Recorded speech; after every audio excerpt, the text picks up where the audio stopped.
네, 오늘 우리가 함께 살펴볼 본문은 에베소서 3장 14절로 21절 말씀인데요. 이 말씀은 에베소서에 기록된 그 사도 바울의 두 번째 기도라고 할 수 있습니다. 저희가 먼저 3장 14절로 15절 말씀을 함께 합독하도록 하겠습니다. 이러함으로 내가 하늘과 땅에 있는 각 족속에게 이름을 주신 아버지 앞에 무릎을 꿇고 비노니. 아멘. 네, 14절 말씀을 먼저 보시면 내가 하늘과 땅에 있는 각 족속에게 이렇게 기도를 시작합니다. 하늘과 땅에 있는 각 족속이라는 것은 지구상에 존재하는 모든 이방 족속을 의미합니다. 에베소 교회는 지금 거의 이방인들로만 구성이 되어져 있는데 바울이 그 이방인들의 각 족속을 위하여 15절에 이름을 주신 하나님 앞에 무릎을 꿇고 기도하고 있는 것입니다. 굉장히 짧은 두 구절이지만 우리는 이 두 구절을 읽을 때 굉장히 우리 안에서 막 뜨거운 마음과 감격이 있어야 합니다.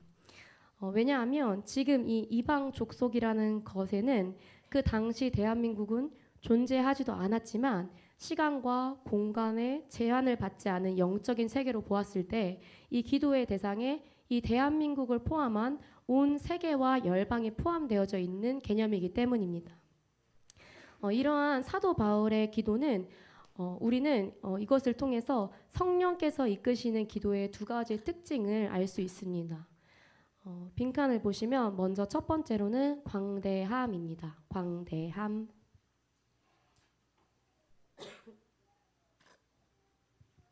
네, 우리는 우리의 기도가 너무 내 방법, 내 것, 이러한 것들에 몰두되어 있지 않은지 날마다 확인해야 할 줄로 믿습니다. 성경의 역사를 보면 하나님은 한 개인의 구원에 온 마음을 쏟으십니다. 하지만 그 한 개인을 세우셔서 결국에는 민족과 열방을 살리는데 사용하십니다. 즉 하나님의 궁극적인 뜻과 계획은 나 또는 내 자녀 또는 나의 배우자 또는 내 교회 이렇게 내가 생각하는 그 내라는 기준 안에 국한되어져 있는 것이 아니라는 것입니다. 나를 세워서 교회를 세우시고 교회를 세워서 한국 교회를 세우게 하시며 한국 교회를 세워서 열방을 세우게 하시는 것이 바로 하나님의 뜻과 계획인 것입니다. 그래서 이 광대함은 에베소서의 언어로 표현하자면 풍성함이라고도 할 수 있습니다. 왜냐하면 영광을 본 자는 가업을 넘어서 세계를 경영하고 품게 되기 때문입니다. 우리는 더 광대하고 넓은 것들을 마음에 품으며 살아가야 할 줄로 믿습니다. 고인물은요 썩기 마련입니다. 그렇기 때문에 이것은 우리가 더 넓은 곳을 바라보고 더 넓은 것을 우리의 마음에 품는 것은 그냥 뭔가 하나님의 일을 위해서 내가 희생하고 헌신하는 것이 아니라 우리의 생존을 위해서 반드시 이루어져야 하는 일인 것입니다. 그리고 사실은 영광을 바라본 자는 누구나 이와 같은 삶을 살게 되어 있는 것입니다. 네, 성령이 이끄시는 기도 두 번째는 구체적이고 섬세합니다. 구체적입니다. 네, 성령께서 이끄시는 기도는 그냥 뭉뚱그려서 하는 것이 아니라 굉장히 구체적이고 섬세하게 기도하게 되어 있습니다. 한 사람 한 사람을 놓고 중보할 때 성령이 시키는 대로 그 사람의 아픔, 그 사람의 고통, 때로는 그 사람이 스스로 인지하지도 못하는 어떠한 영적인 그런 어떤 문제들을 중보하는 이에게 깨닫게 하시고 주님의 마음으로 중보하게 하시는 것입니다. 다른 사람들을 위해 중보하는 이러한 기도는 하나님께서 굉장히 기뻐하십니다. 왜냐하면 우리의 신랑 되신 주님께서도 지금 이 시간에도 보좌에 앉으셔서 우리 한 사람 한 사람을 위해 중보하고 계시기 때문입니다. 그래서 우리는 반드시 성령께서 인도하시는 그 광대하고 구체적인 기도로 나아가야 합니다. 바울이 이방인의 사도로서 모든 이방인을 위해서 기도한 그 열매가 지금 우리에게 나타나는 것은 바울의 기도가 2000년이라는 그 시간을 뛰어넘고 우리에게 다가온 그 기도이기 때문입니다. 이러한 강력한 기도가 우리 가운데 일어나야 할 줄로 믿습니다. 마치 에녹이 또는 다니엘이 또는 사도 요한이 그 외에 수많은 믿음의 선진들이 몇 년 뒤에 일어날 일도 아니고 살아 생전에 경험하지도 못할 그 이 마지막 때를 예언하고 우리와 같은 이 라스트 러너들을 위해서 기도했던 것처럼 말입니다. 하나님이 일하시는 것들이 정말 어마어마하기 때문에 모든 것을 우리가 다 깨달아 알지는 못하겠지만 그러나 우리는 반드시 믿음을 담아서 믿음으로 기도해야 합니다. 지금 내 기도는 하나님께 영향을 받고 있으며 하나님의 시간과 공간을 초월해서 뭔가 만들고 계시다는 그런 확증이 우리가 기도하는 내내 우리 가운데 계속해서 밀려나야 된다는 것입니다. 제가 지금 얼굴이 갈색인데요. 정말 오랜만에 좀 앓은 것 같아요.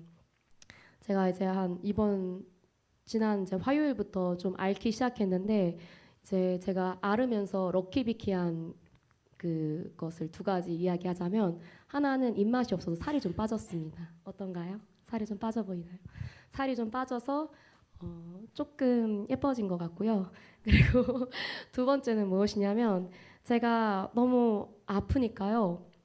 몸에 힘이 쫙 빠지는 거예요. 그러면서 무슨 생각이 드냐면 이 헬스 열심히 하는 사람들이 아프면 안 돼, 근손실와, 울면 안 돼, 근손실와 이러잖아요. 근데 그게 뭔지 알 것처럼 정말 온몸에 있는 근육이 쫙쫙 다 빠지는 거예요. 근데 이제 제가 첫날 아플 때 꿈을 꿨습니다. 한 꿈을 꾸고 그 꿈을 꾼 이후로 계속해서 영이 붕 떠서 또 저희 공동체 식구들 한 사람 한 사람을 제 영이 막 중보하고 기도를 하는 거예요. 그래서 막 열이 나니까 졸다 깨서 또 일어나 보면 영이 기도하고 있는 것을 제가 느끼고 이런 어떤 한 3, 4일의 시간을 보내서 사실 저는 아픈 게 낫다. 아픈 게 낫구나 이런 한 주를 보냈습니다. 제가 육의 힘이 쫙 빠지고 근손실이 어마어마하게 오니까요. 영이 제 할 일을 하더라고요. 제 육 때문에 갇혀서 자꾸 저지당해서 못했던 그 일들을 영은 계속 하고 있는 거예요. 그리고 영이 깨어있는 것을 느끼니까 계속 육신의 힘이 붙고 자꾸 이제 일어서서 활동을 하려고 할 때에도 제가 영의 편을 들어주게 되는 거예요. 영아, 힘을 내. 육아, 넌 더 죽어야 되겠어. 이렇게 자꾸 이제 그런 시간들을 걸었습니다. 사실 제가 한 주간 겪었던 이 어떤 중보의 영이 역사하는 그런 어떤 시간들은 공동체에게 국한되어져 있는 기도였지만 영이 정말 막 활성화되어지면 내가 모르는 사람, 심지어 얼굴도 모르고 이름도 모르고 나이도 모르는 그 어떤 영을 위해서 우리가 그 사람에 대해서 너무나도 섬세하게 기도할 수 있게 되는 거예요. 그 사람이 지금 당면한 문제가 나에게는 알지 못하지만 하지만 영을 알기 때문에 그 영혼을 위해서 중보할 수 있게 됩니다. 때로는 어떠한 민족의 아픔을 나의 아픔처럼 느끼며 기도할 수 있게 되는 것이고 또는 지금 당장 어떠한 정말 중대사한 나라의 어떤 일들을 놓고 내일처럼 아파하며 기도할 수 있게 되는 것입니다. 그리고 어떻게 기도해야 되는지 어떤 방향성이 옳은지 성령께서는 깊게 기도하는 그 모든 자들에게 깨우쳐 알게 하신다는 것입니다. 우리는 반드시 성령께서 인도하시는 이러한 기도로 들어가야 할 줄로 믿습니다. 우리가 굉장히 잘 알고 있는 말씀인데요. 아모스 3장 7절 말씀입니다. 함께 합독하도록 하겠습니다. 여호와께서는 자기의 비밀을 그 종 선지자들에게 보이지 아니하시고는 결코 행하심이 없으시리라. 아멘. 이 말씀이 우리 가운데 우리가 너무너무 자주 선포하는 말씀이어서 막 이렇게 와닿지 않을 수도 있지만 이 말씀이 우리 가운데 계속해서 확증되어지며 삶 가운데 이 말씀이 계속해서 진리가 체계화되어져야 할 줄로 믿습니다. 하나님의 밀실로 들어갈 수 있는 그러한 깊은 교제 가운데 들어갈 때 우리는 이 열방을 치리하시는 하나님의 그 기도로 나아갈 수 있는 것입니다. 하나님이 모세를 가장 영광스러운 종이라고 여기셨습니다. 하나님께서 모세를 영광스러운 가장 최고의 종이라고 여기신 이유는 다른 것이 아니라 하나님과의 가장 깊은 교제가 가능했던 종이었기 때문입니다. 얼굴과 얼굴을 맞대는 교제. 그렇기에 모세는 수없이 영광을 바라봤어도 그래서 모세가 하나님을 만나고 와서 이 영광의 광채가 너무 심해서 수건을 얼굴에다가 이렇게 두르고 있어야 할 정도로 강력한 하나님의 영광을 마주하고 왔음에도 불구하고 또다시 계속해서 그 영광을 바라보겠다는 그 거룩에 대한 열정을 가질 수밖에 없었고 또 더 깊은 교제로 더 들어갈 수밖에 없었던 것입니다. 우리가 이제 집회를 통해서 우리 공동체 가운데 이 영광의 조각조각들을 이제 본 사람들이 굉장히 많은 걸로 제가 알고 있습니다. 너무 감사한 일이죠. 그런데 우리가 우리의 영광이 이 작은 조각이라도 마주했더라면 우리의 삶은 결코 이전과 같을 수 없게 되는 것입니다. 삶의 목표가 바뀌면 삶의 태도와 방식이 바뀌기 마련이듯 우리의 삶의 전쟁은 늘 있지만 영광으로 인해서 그 전쟁을 능히 이기게 되는 것입니다. 중요한 것이 더 이상 중요하지 않게 되는 것이죠. 이전에는 별로 중요하지 않았던 것이 지금은 정말 중요한 것이 되어지는 것이죠. 제가 운전면허를 딴 지 좀 됐는데요. 제가 멋있게 운전하고 있는 사진을 좀 보여주시겠어요? 저게 언제냐면 저희가 이제 신혼여행 가서 그 광활한 뉴질랜드 이제 대륙을 제가 초보 운전이고 심지어 이제 좌석이 이렇게 바뀌어 있어요. 아시죠? 근데 이제 그런 데서 제가 아주 깡좋게 막 100km 넘어서 막 팡 밟으면서 이제 가는 저 살짝 희미하게 입꼬리 올라간 거 보이시나요? 네, 그 스릴을 제가 지금 즐기고 있는 사진인데 제가 요즘 아이들이 있으니까 운전을 조금씩 하기 시작했어요. 그런데 이제 운전을 하니까 정말 신기한 거 뭐냐면 운전으로 영적 전쟁이 들어오는 거예요. 그래서 제가 운전하고 나가면 세상에 정말 그냥 말로만 들었던 그런 사람들, 정말 상식적이지 않게 운전하는 사람들, 너무너무 위험하게 운전하는 사람들, 그런 사람들이 너무 많은 거예요. 근데 희한하게 시즌이 되면 그래서 제가 운전하기가 싫어졌어요. 제가 저렇게 기쁘게 운전하고 있는 제가 운전하기가 싫어진 거예요. 그래서 운전하기 싫어서 막 꼭 나가야 되는 일이 생겼는데도 불구하고 그래서 갔다 와 이렇게 하라 목사님 얘기하세요. 그러면은 나 오늘 운전하기 싫은데 그냥 걸어서 갔다 올게 이러면서 땀 뻘뻘 흘리면서 애들이랑 막 나갔다 오고 약간 이런 며칠을 제가 보냈습니다. 그런데 이제 제가 로이를 통해서 하나님의 영광을 조금 마주하는 시간이 있었어요. 그런데 그 시간을 통해서 제가 바뀐 게 무엇이냐면 사고가 좀 달라지는 거예요. 내가 운전면허까지 취득해서 하나님이 앞으로 이것을 어떻게 사용하실지 모르는데 영적 공격 들어온다고 운전 안 하나? 내가 영적 공격 들어올까 봐 나중에 이제 청년들이 좀 있는데 나중에 결혼하면 행복할 것 같죠? 네, 행복한데요. 또 가장 내가 사랑해서 내가 선택해서 결혼한 그 사람이랑 아주 얼마나 영적 전쟁이 심하게 들어오는지 여러분들이 이제 경험하면서 다듬어져 가는 거예요. 그런데 이 영적 전쟁이 너무 치열하니까 내가 결혼을 못해. 그리고 아이를 낳으면 자녀로 낳으면 이제 여러분들 다 보셨다시피 영적 전쟁이 또 자녀로 들어오잖아요. 그러면은 나 자녀 안 낳아. 이렇게 될 수가 없잖아요. 삶이라는 게 하나님이 전부 다 우리에게 누리라고 주신 것이고 그 속에서 하나님이 영광을 우리 가운데 풀어주시기 위해서 허락하신 것들인데 근데 제가 이 운전을 한번 놓치니까 이 놓친 영광들이 너무 많은 것 같은 거예요. 그래서 이제는 정말 하기 싫거든요. 싫어도 운전대를 잡고 하나님의 영광을 찾으면서 운전을 하는 거예요. 이 속에서 하나님이 나로 하여금 깨닫게 하시는 게 뭐지? 하나님이 이것을 통해서 내가 바라보기 원하시는 하나님의 영광은 뭐지? 하면서 운전하게 하시는 겁니다. 이렇게 조금씩 우리가 영광을 마주하면 우리의 삶이 180도로 바뀔 수밖에 없게 되는 거예요. 그래서 우리는 이 영광을 받다고 그것에서 만족하는 것이 아니라 이 영광을 취하고 누리고 삶 가운데 끌어당겨서 그 영광이 우리 삶 가운데 더욱더 풍성해지는 것을 우리가 경험해야 할 줄로 믿습니다. 네, 계속해서 보시면 16절 말씀 함께 읽도록 하겠습니다. 그 영광의 풍성함을 따라 그의 성령으로 말미암아 너희 속사람의 능력으로 강건하게 하옵시며. 바울이 첫 번째로 기도한 것은 무엇이냐면 속사람을 강건하게 해달라고 이렇게 기도를 합니다. 빈칸은 속사람입니다. 여기에 계신 모든 분들이 삶으로 인정하실 것 같은데 영적 싸움에서 가장 치열한 싸움은 바로 나 자신과의 싸움인 것 같습니다. 아멘이십니까? 그 어떤 귀신보다도 사실은 저의 자아가 가장 무서운 법이죠. 육체의 소욕과 성령의 소욕의 그 싸움이 영적 전쟁에서 가장 치열한 전쟁입니다.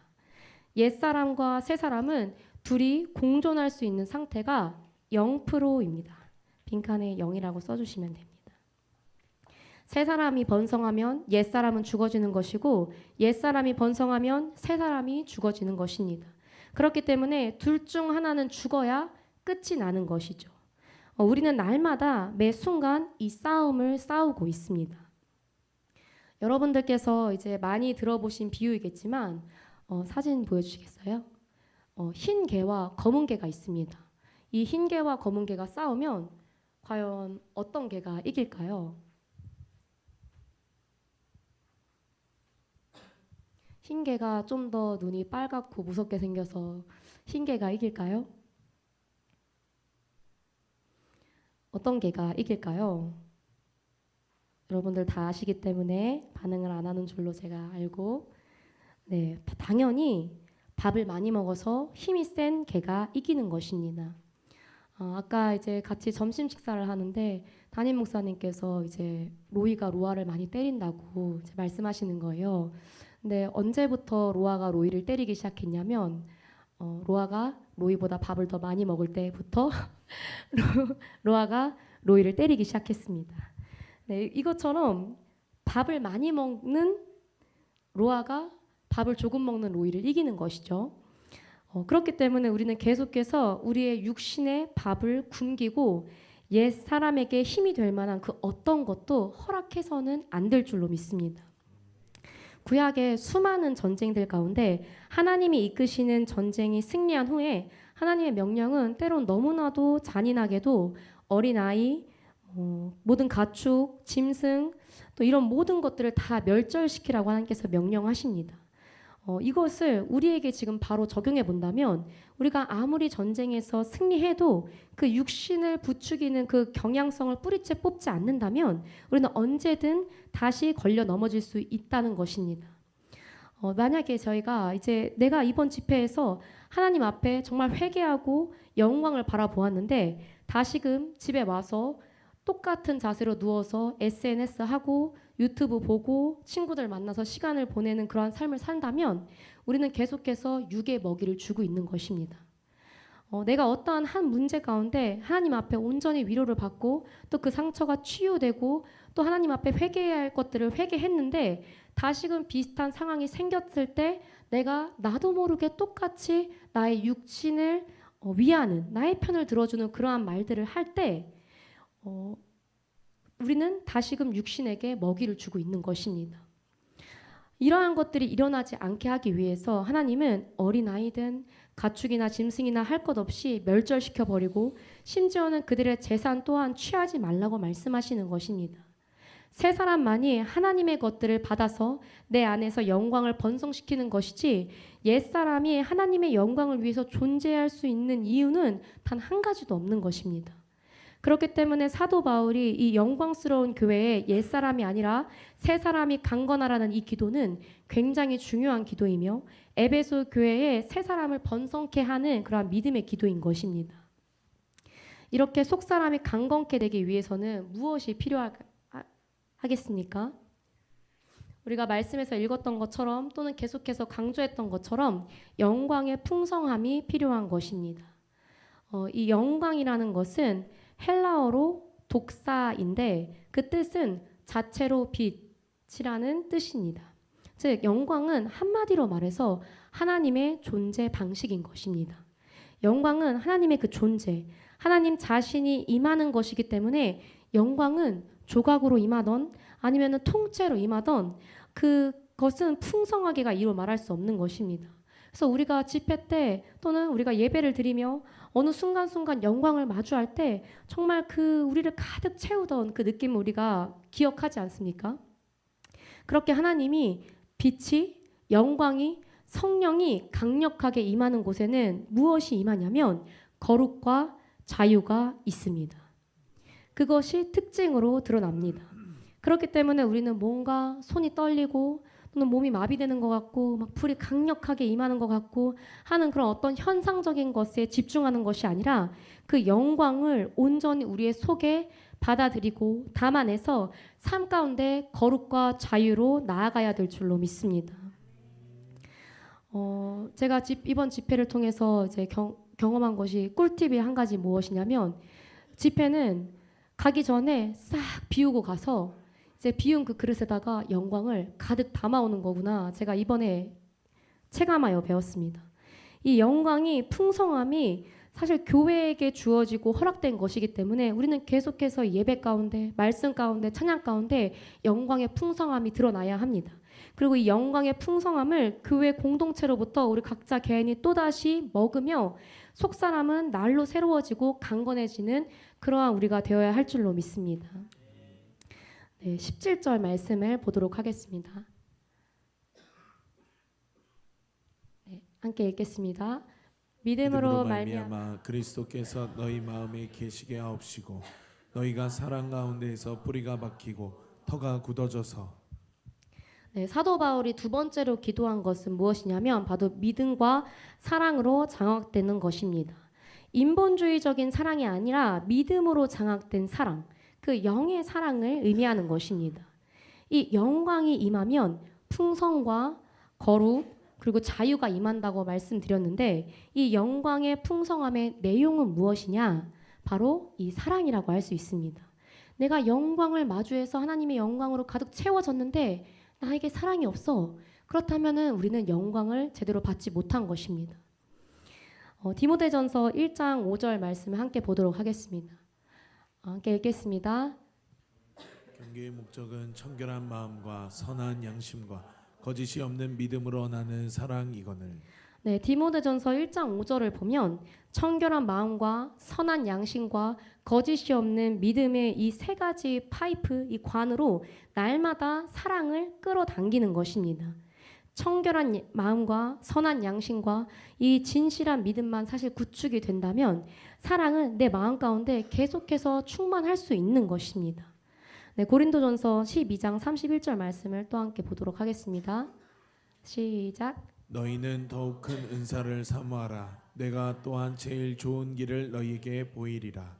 네, 사도 바울이요 계속해서 이제 은사에 대한 이야기를 하다가 이제 이 말씀을 12장 말씀을 이렇게 마무리하고 이어서 13장에 그 유명한 사랑장을 기록하고 있습니다. 그래서 저 좋은 길, 제일 좋은 길을 너희에게 보이리라 해서 그 길은 무엇이냐? 바로 이 사랑인 것입니다. 여러분들에게 혹시 드림카가 있으십니까? 드림카 없으십니까? 여러분들 세상의 욕심을 다 버리셨군요. 저도 세상의 욕심을 다 버려서 제가 이 차를 꼭 사겠다 이런 건 아니지만 저의 드림카가 짠! 바로 지바겐입니다. 제가 갖고 싶은 저의 드림카는 지바겐인데 여러분들 별로신가요? 네, 어차피 이루어질 수 없는 꿈이기 때문에 제가 그냥 이렇게 어차피 사진으로만 볼 거니까 지바겐 사진으로 이제 가지고 왔습니다. 멋있죠? 네, 저희가 만약에 예를 들어서 제가 욕심은 없어요. 갖고 싶진 않아요. 오해하지 마세요. 갖고 싶진 않은데 제가 어쩌다가 서경이가 기도를 열심히 해서 전사님에게 지바겐을 사주고 싶어서 사줬어요. 그래서 제가 서경이한테 지바겐을 받아가지고 이제 운전을 하려고 탁 탔어요. 자, 이 길을 보여주시겠습니까? 네, 이런 길로 가고 싶으시겠어요? 아니면 이런 길로 가고 싶으시겠어요? 제가 이거를 한 장에다가 해달라고 했는데 네, 다시 보여주세요. 저 지바겐을 타고 이런 길을 가고 싶으시겠어요? 아니면 이런 길을 가고 싶으시겠어요? 1번 길로 당연히 가고 싶겠죠. 물론 지바겐이 오프로드긴 해요. 하지만 그래서 뒤에 2번 길로 가도 스릴은 있을 거예요. 하지만 서경이가 뽑아준 그 소중하고 그 아름다운 저의 멋있는 지바겐으로 처음 가는데 산길을 가진 않겠잖아요. 그래서 여러분들에게 드리고 싶은 말씀이 무엇이냐면 우리에게 각종 은사가 막 풀어져요. 우리 가운데 사도와 선지자의 영, 복음 전도자의 영, 이런 어떤 그 에베소의 원리의 이 교회론의 원리의 영들이 쫙 풀어집니다. 그래서 우리가 은사도 충만하고 우리 어떤 영들도 온전히 세워졌어요. 그래서 정말 선지자들이 세워지고 양육하는 자들이 세워졌어요. 그런데 우리가 그래서 막 하나님의 그 사명을 향해서 저 멋있는 지바겐을 타고 붕붕 달려야 되는데 그런데 이 사랑의 대로가 깔리지 않는다면 우리는 가다가 넘어지고 가다가 전복되고 가다가 바퀴 갈고 계속 이런 어려움들을 겪게 되는 것입니다. 그렇기 때문에 너무나도 중요한 것은 무엇이냐면 바로 이 사랑인 거예요.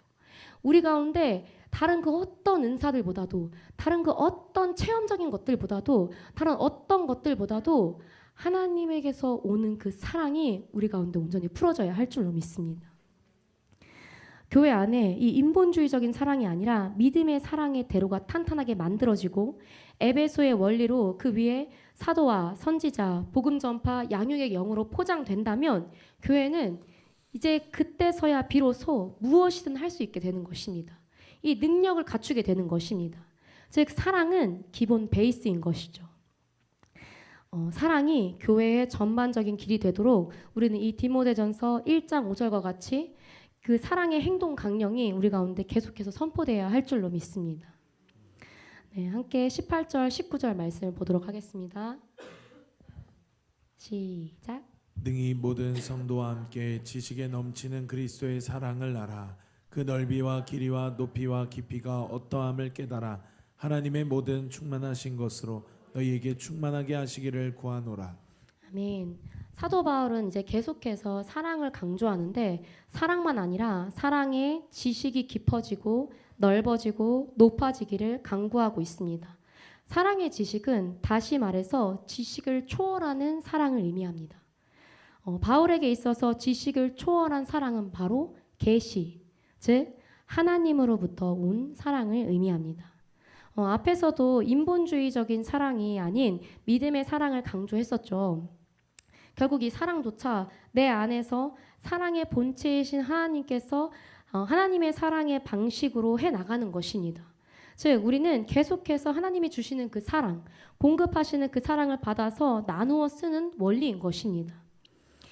그렇기 때문에 우리는 계속해서 하나님으로부터 오는 그 사랑을 받을 수 있는 정결한 영혼의 상태를 준비해야 할 것입니다. 하나님은 지금 이 시간에도 우리 모두에게 같은 만큼의 같은 강도로 사랑을 비춰주고 계십니다. 하나님이 특별히 마민서를 사랑해서 마민서에게만 1000을 쏴주고 미나는 조금 덜 사랑해서 미나한테는 5만 쏴주는 그런 분이 아니시라는 것입니다. 하나님은 지금 이 시간에도 100%로 사랑을 우리에게 비춰주고 계십니다. 그런데 이 강도를 전부 다 동일하게 100으로 비춰준다 치면 어떤 사람은 50%, 또 어떤 사람은 10%, 또 어떤 사람은 전혀 하나님의 사랑을 받지 못하고 있어요. 또 어떤 사람은 하나님이 주시는 그 사랑 족족 100% 족족을 다 받고 있습니다. 이것은 그 강도가 개개인마다 다 다른 이유가 아니라 하나님의 것을 받아들일 수 있는 영혼의 정결함의 문제인 것입니다. 내 영혼에 정결함이 있으면 하나님의 사랑의 강도는 그것을 자체로 그대로 받아들일 수 있게 되는 것이죠. 사도 바울이 말하는 그 사랑의 넓이와 길이와 높이와 깊이가 계속 성장해 나간다는 것은 바로 이런 것을 의미하는 것입니다. 제가 20살 때부터 이제 사역을 시작했는데요. 20살 때 이제 20살이면 누구지? 이제 여기 20살이 없군요. 요셉이 20살이죠. 요셉이처럼 저렇게 어릴 때부터 이제 사역을 했습니다. 근데 제가 20살이 맞나? 네.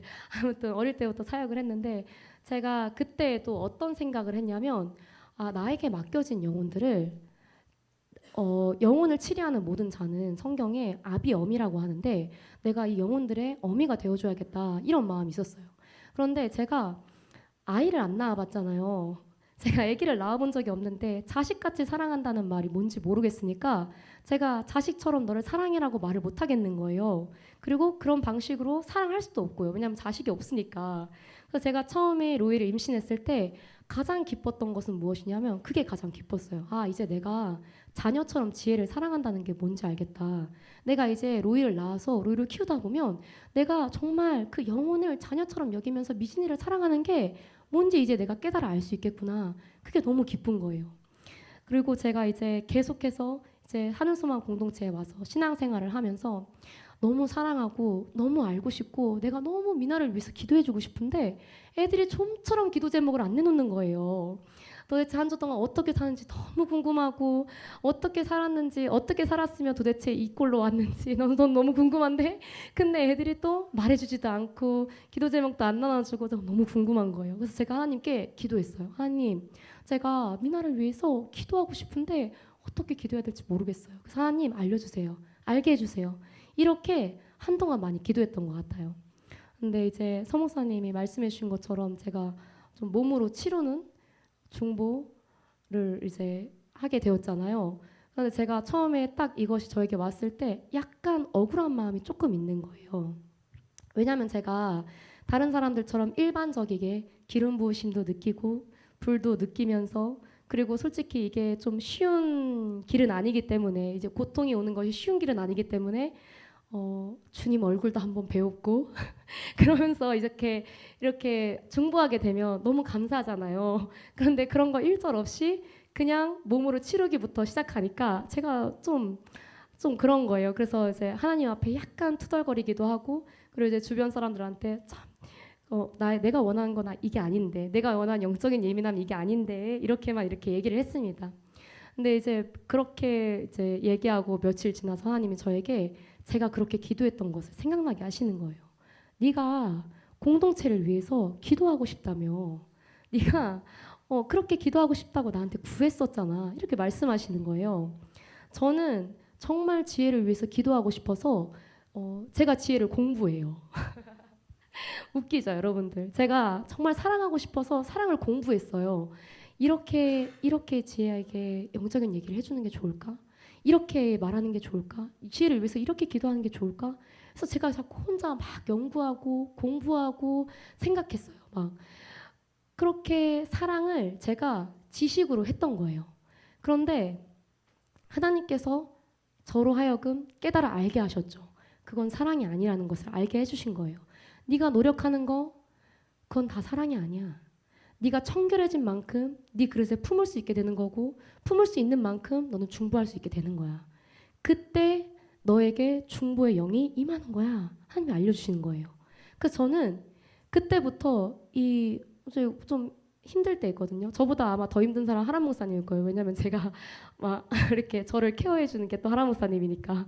그런데 제가 그때 이후로는 원래도 막 불평하거나 불만하거나 하지 않고 감사했지만, 그냥 더 큰 어떤 감사와 기쁨으로 이것을 감내할 수 있게 되는 거예요.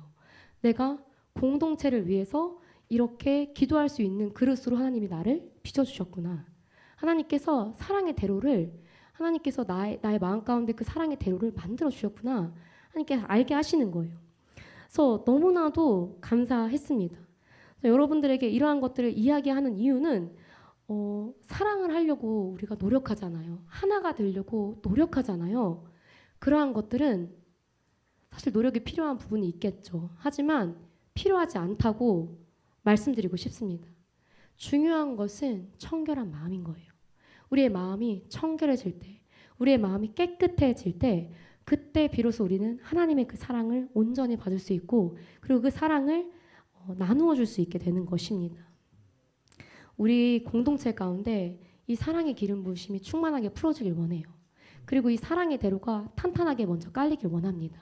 그래서 그 누구에게 이야기해도 정말 누구를 위해서 눈물을 흘려 기도할 수 있는 그런 사랑의 공동체가 되기를 원합니다. 아멘이시죠? 네. 그리고 20절, 21절 말씀을 이제 함께 보도록 하겠습니다. 시작. 우리 가운데서 역사하시는 능력대로 우리의 온갖 구하는 것이나 생각하는 것에 더 넘치도록 능히 하실 이에게 교회 안에서와 그리스도 예수 안에서 영광이 대대로 영원 무궁하기를 원하노라. 아멘. 네, 마지막으로 사도 바울은 이제 하나님의 능력을 기도와 생각하는 것에 임하게 해달라고 간구합니다. 에베소 교회의 원리대로 하나님과 온전한 관계를 이루는 성도들은 그 기도가 강력함은 물론이고 그 생각과 마음 또한 하나님과 동일해져서 하나님의 능력이 그들의 기도 가운데 또 그들의 모든 생각에 담겨서 늘 충만하게 임하게 된다는 것입니다.